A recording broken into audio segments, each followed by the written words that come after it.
Good evening, everyone. This is Coach A. I'm coming in live from Decaf Coffee Republic. We are located at the second floor of Pioneer Street Market here at the HMR compound along Reliance Street from the city of Mandaluyong. If you're joining me for the first time, I am Coach A. I'm a certified life coach, and there are two things that I do as a life coach. Number one, I empower people to be mentally fit so they can stay alive and live beautifully. I also do life coaching certification program in behalf of the Life Coach Training Institute. And with that, I'd like to congratulate our batch 19, okay, from Tacloban, from Region 8.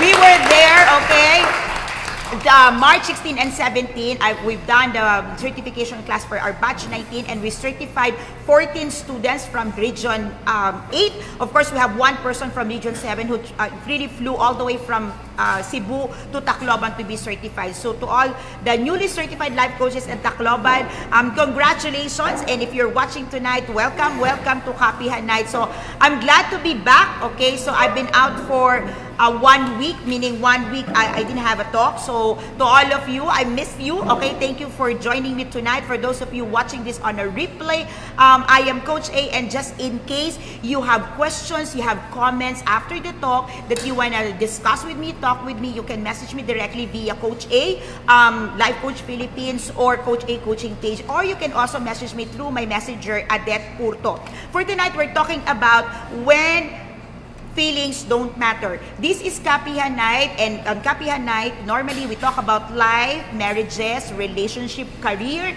okay, emotions, anything under the sun. But tonight, I want to dive and try to speak to you about feelings. All right. So I was in Tacloban for about 11 days, and for some of you may remember that it's been 5 years since the city, or since the region or the area has been hit by Yolanda. I don't know if you can still remember that, but it's been 5 years. So when you are faced with people who's been through tough times, okay, I had a discovery night with Coach K Sabala last Friday. Okay, hi Coach K if you're watching, and one of her particular song, her opening song was November, okay, and that song speaks of the rain and the pain, okay, the rain and the pain of Yolanda, the rain and the pain that transpired that day, okay, that really devastated the whole place, the whole region.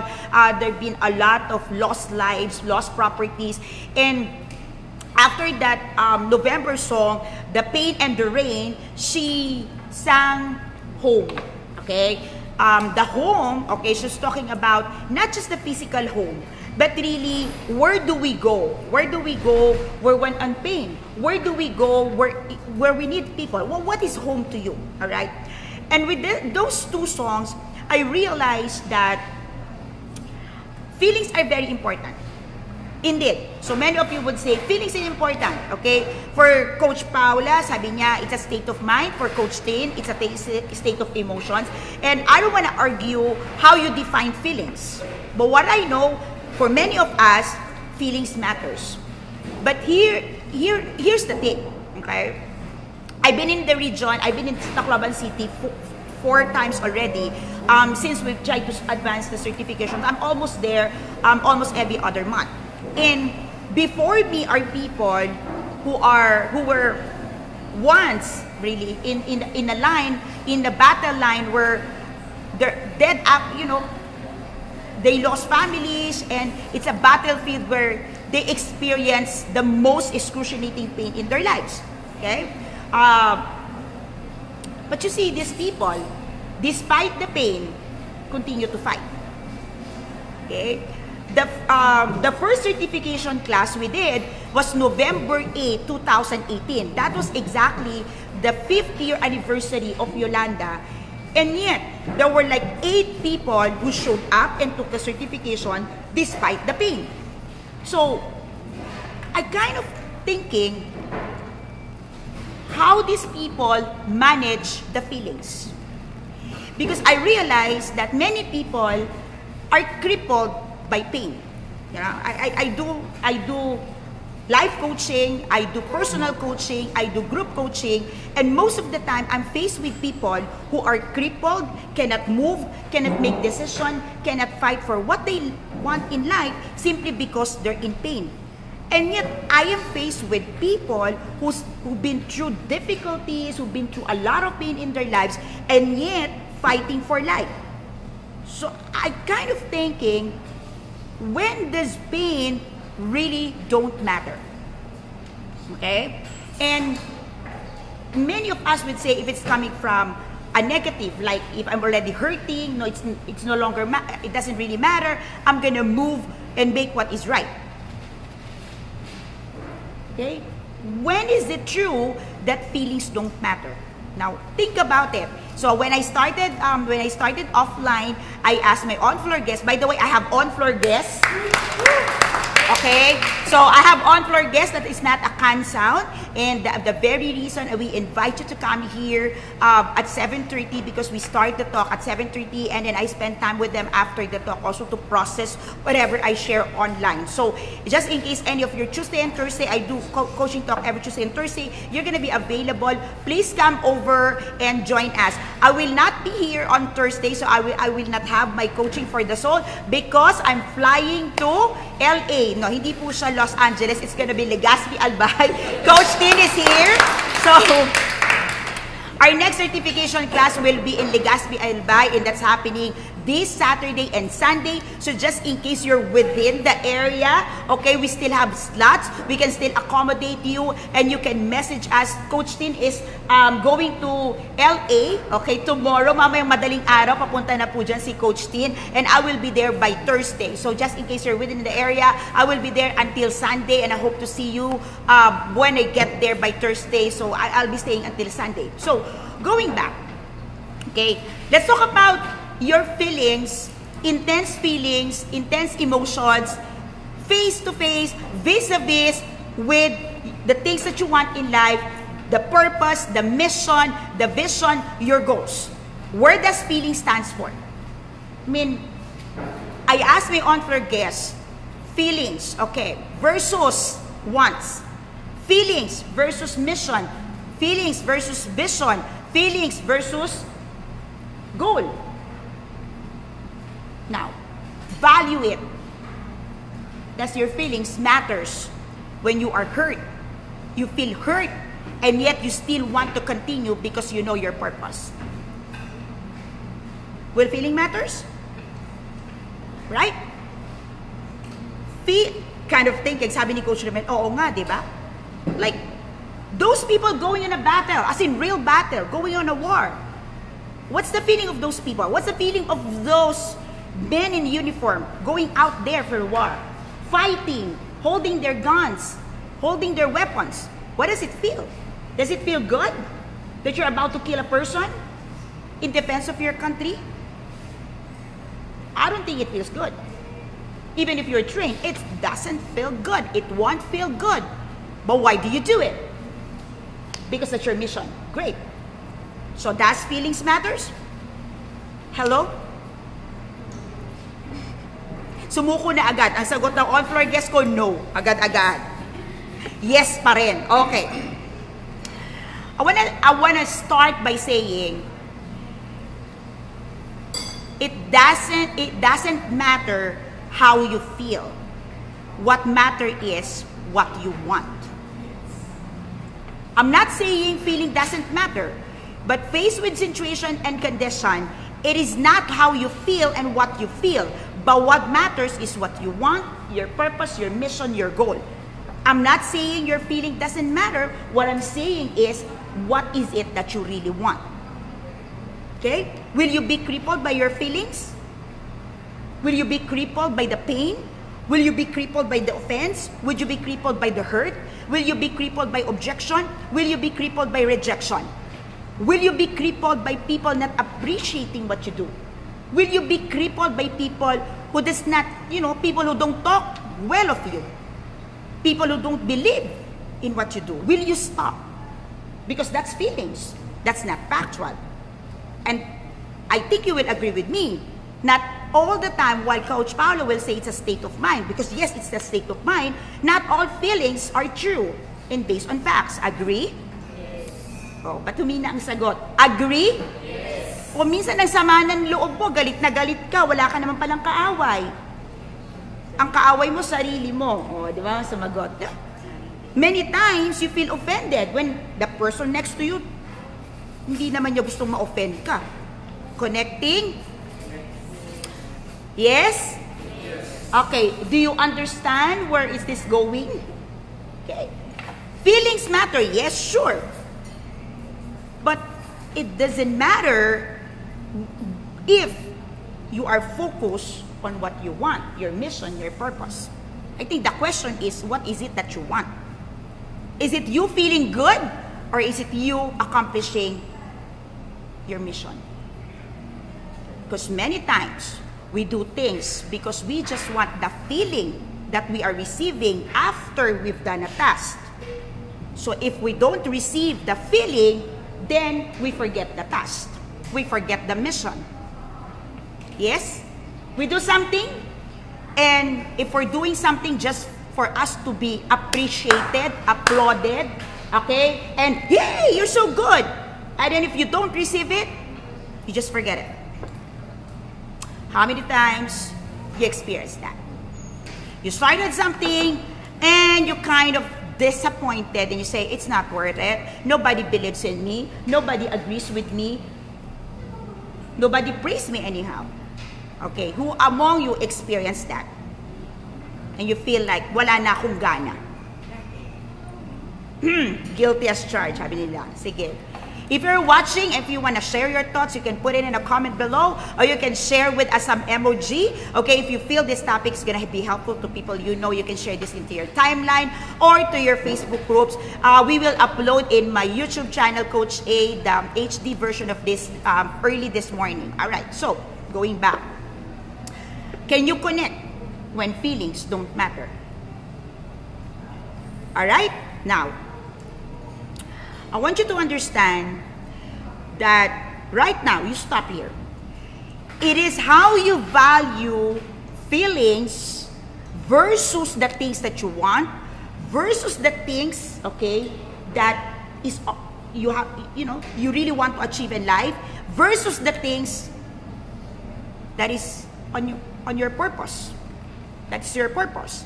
Now, on the other side of this, some people, I think one of our guests spoke of that earlier, is when you want something and you don't even care about the feelings, you can step on other people's lives.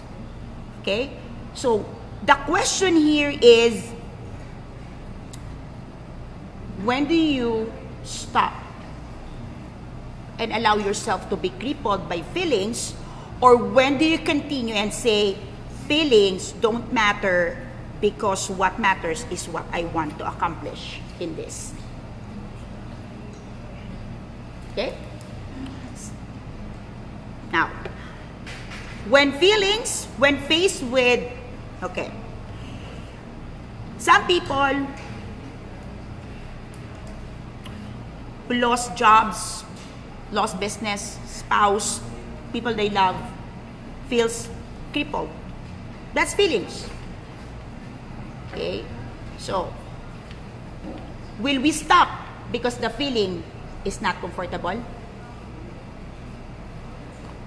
Shall we stop because the feeling of inadequacy is creeping in?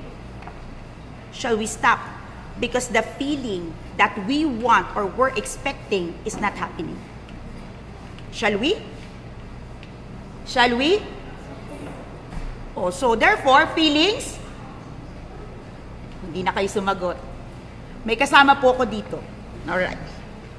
Now, when you are stuck in here right now, if you are in a situation, if you're in your life, that you kind of feel your feelings is crippling you and stopping you to achieve the results that you want in life, I'm gonna share with you some, okay, key tips, okay, practical tips to continue in life. Do you want them? Okay, who among you here have one area of your life okay? One area or areas of your life that you feel you're stuck, okay? Because of a certain feeling or feelings that holding you back. Sino ang meron nun?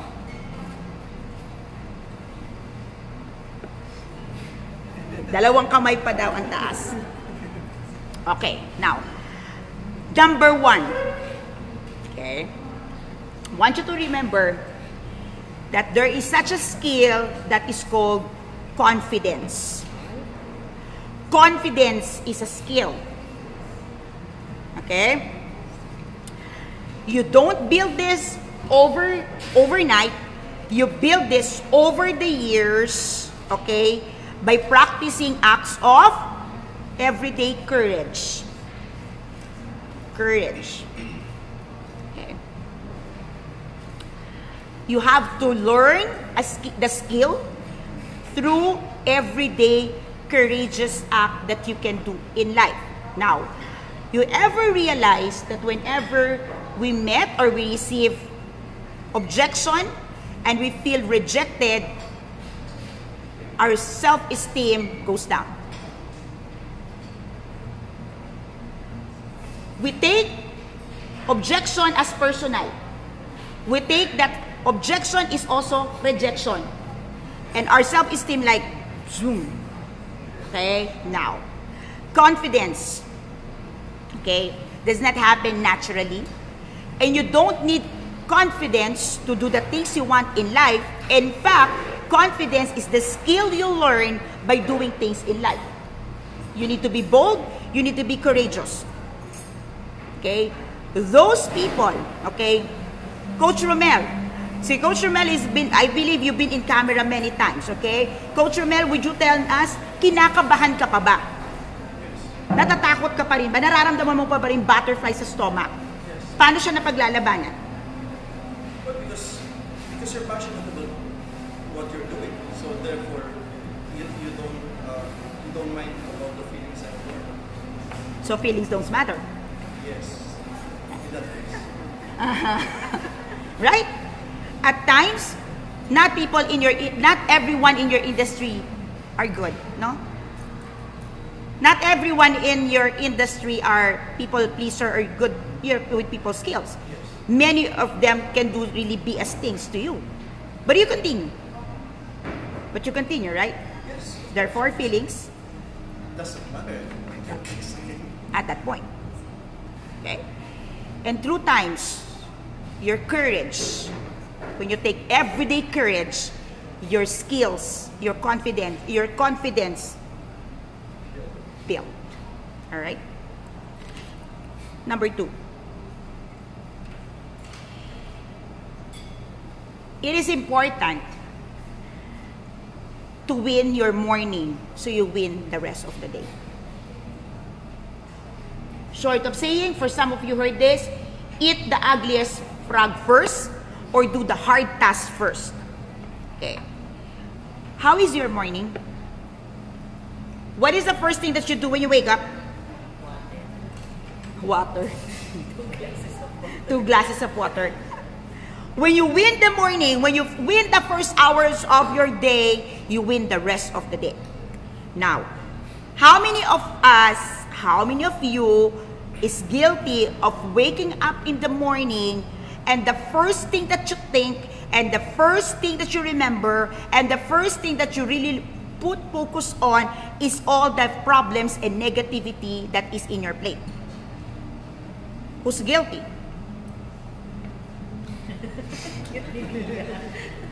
So what happens to your day?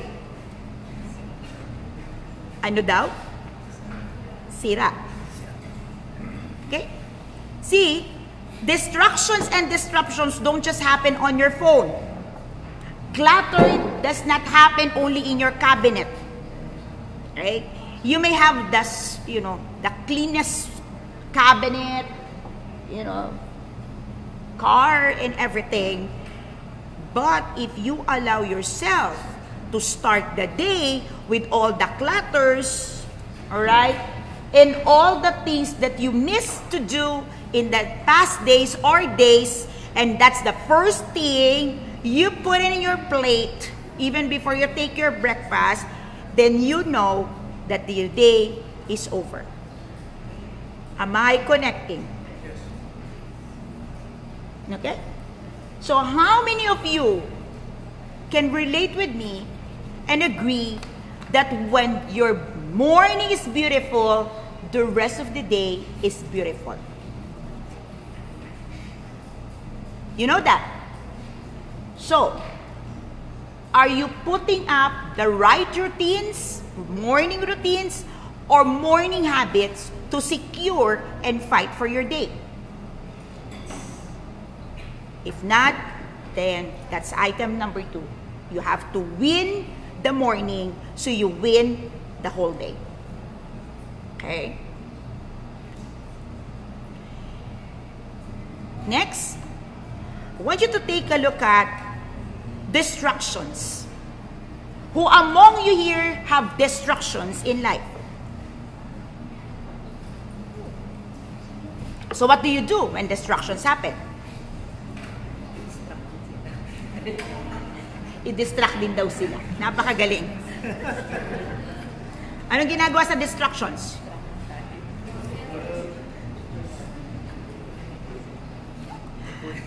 The problem is not distractions happen. The problem is when distractions happen, you are not ready for it. Let me repeat that.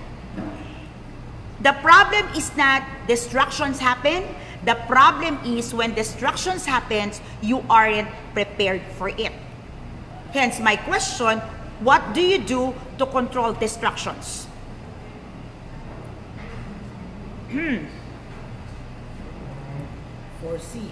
Foresee. Yeah.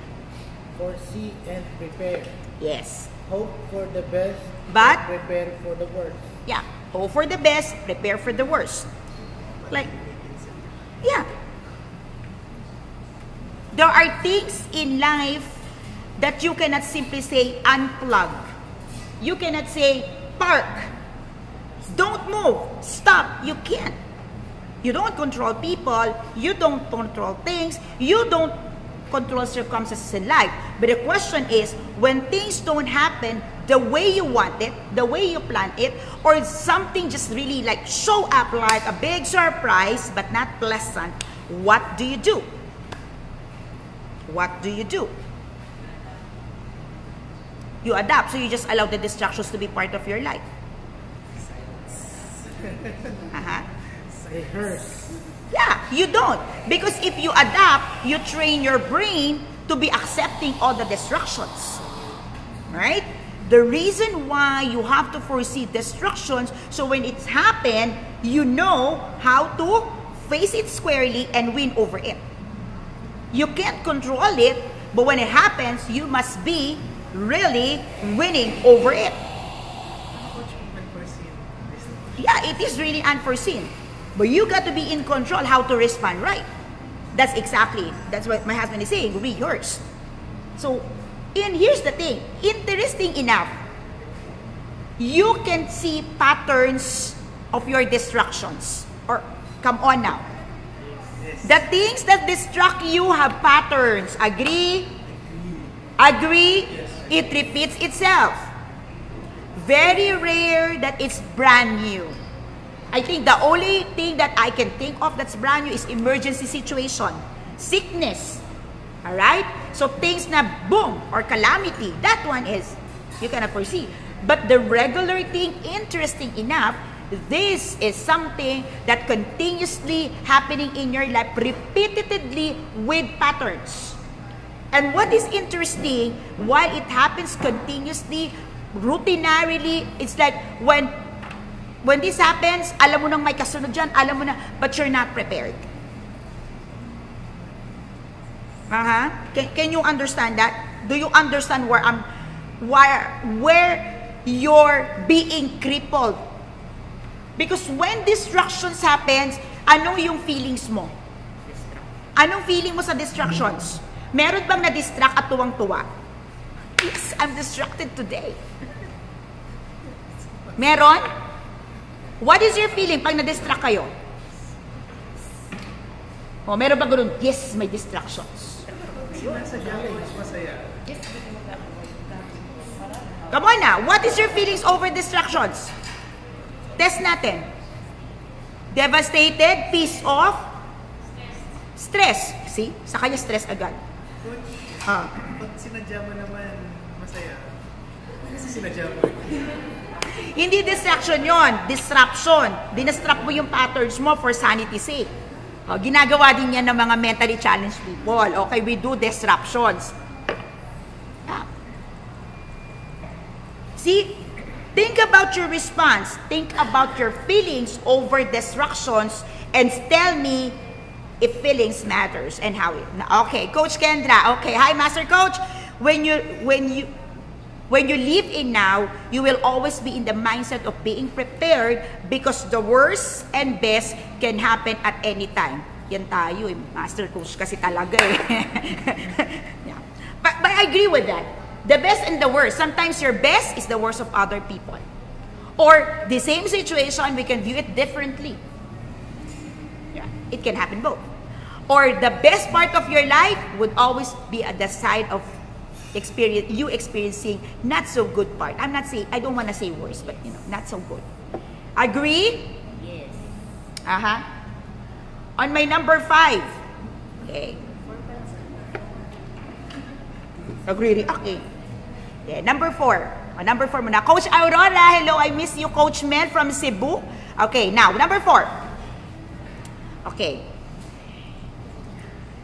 Dito maraming guilty. It is very powerful. Okay? It is very powerful to stop or to control your feelings crippling you when you set an end of the day before it begins. What does it mean? You have to set an end for your day. You have to know when is your day ending.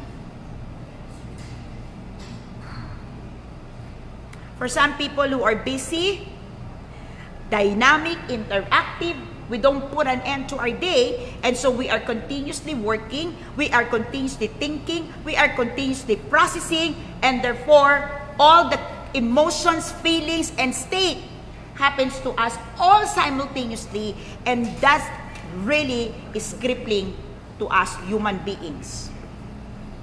Who can connect? Yes, me.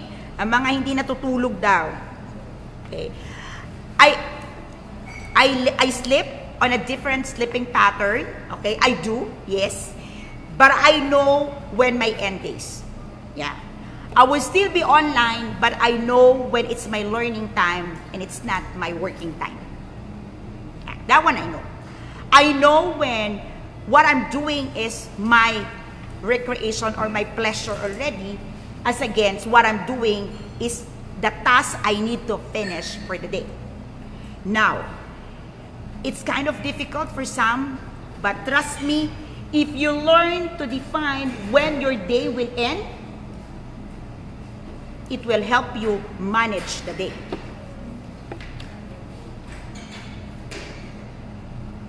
Okay? How many hours in a day do you get to work?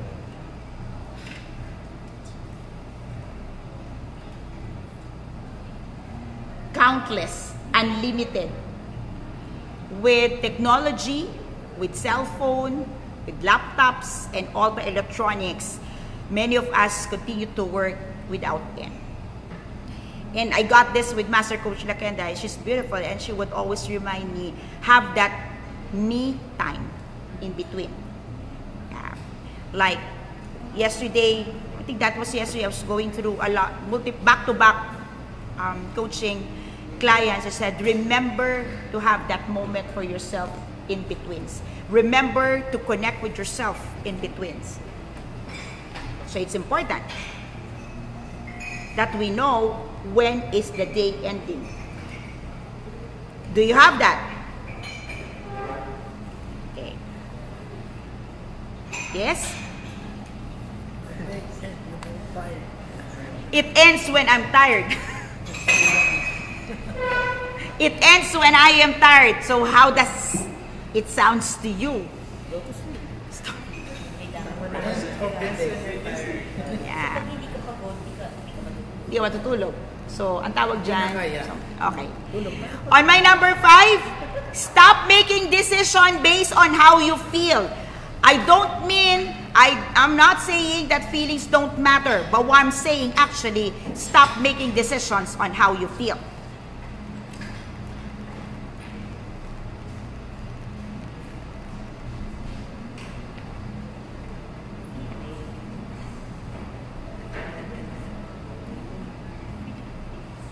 You know why? Feelings don't matter because greatness is not easy. Greatness isn't easy. So if you want to be great, you know it's going to be hard.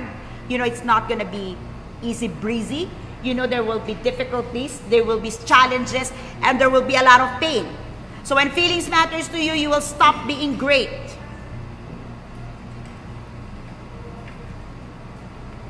Greatness is not about how you feel. Greatness is about what you do.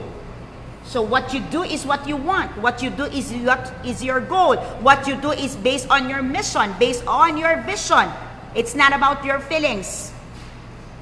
I'm teaching passion to profit. And I would say always to my student, passion is suffering.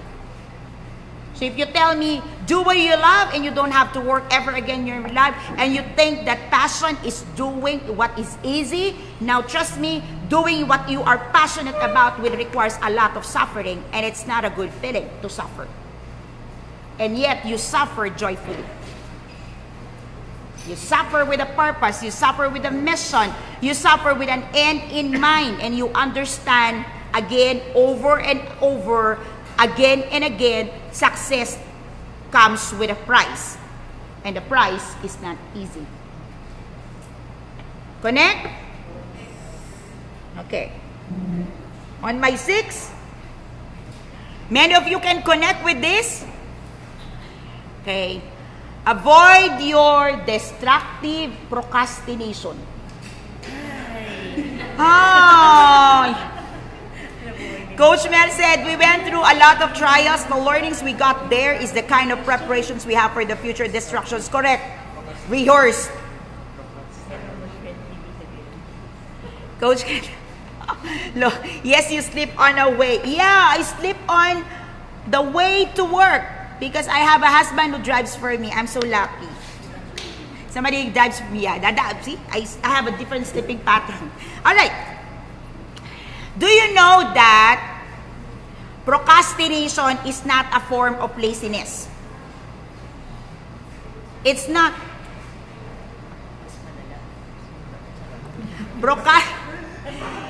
It's a coping mechanism for stress. Procrastinating is about feeling good at the moment and you enjoy a little stress relief. So you don't want to do what you ought to do.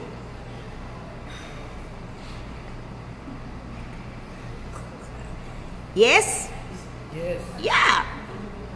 Procrastination to complete the project, start the business, call your family member whom you do not want to talk to is not actually procrastinating just for the sake of procrastinating, but you are actually doing the avoidance thing. You are avoiding the stress.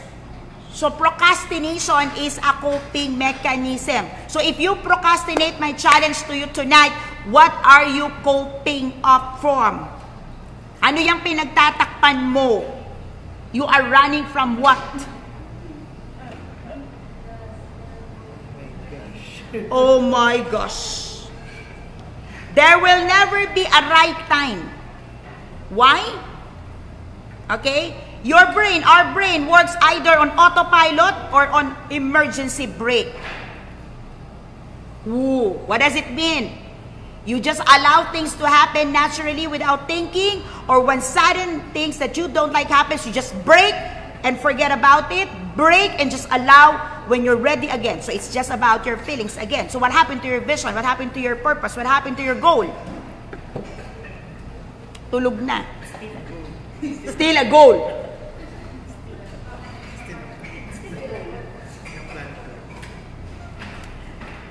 I want to challenge you tonight. Quit waiting. There will never be the right time to do anything great. The right time, the best time is always now. I got it from Master Coach Lakenda. Now. So don't tell me tomorrow, don't tell me next week. You'll never begin. Okay. Many times you say, when everything is fine. But you know the word fine will never really exist.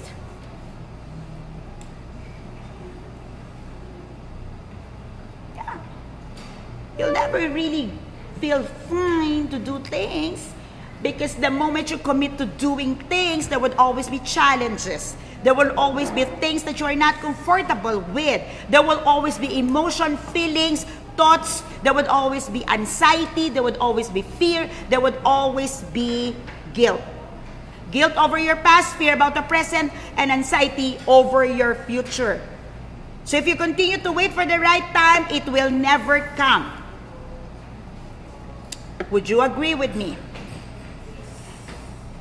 Feelings don't matter when you know that that feelings is already crippling you to be the best version whom God have made you to be. We are all designed for great life. We are all designed for greatness. We are all designed for beautiful things. We are all designed to succeed in life. We are all designed for countless of chances in life. But when feelings matters and those feelings are not really good feelings, we just give it up and allow ourselves to be crippled. And so feelings don't matter if it's crippling you, because God never intended us to be crippled, but to be empowered to be winning in life. Good night, everyone. This is Coach A. I'll see you again next Tuesday for Kapehan Night. Good night.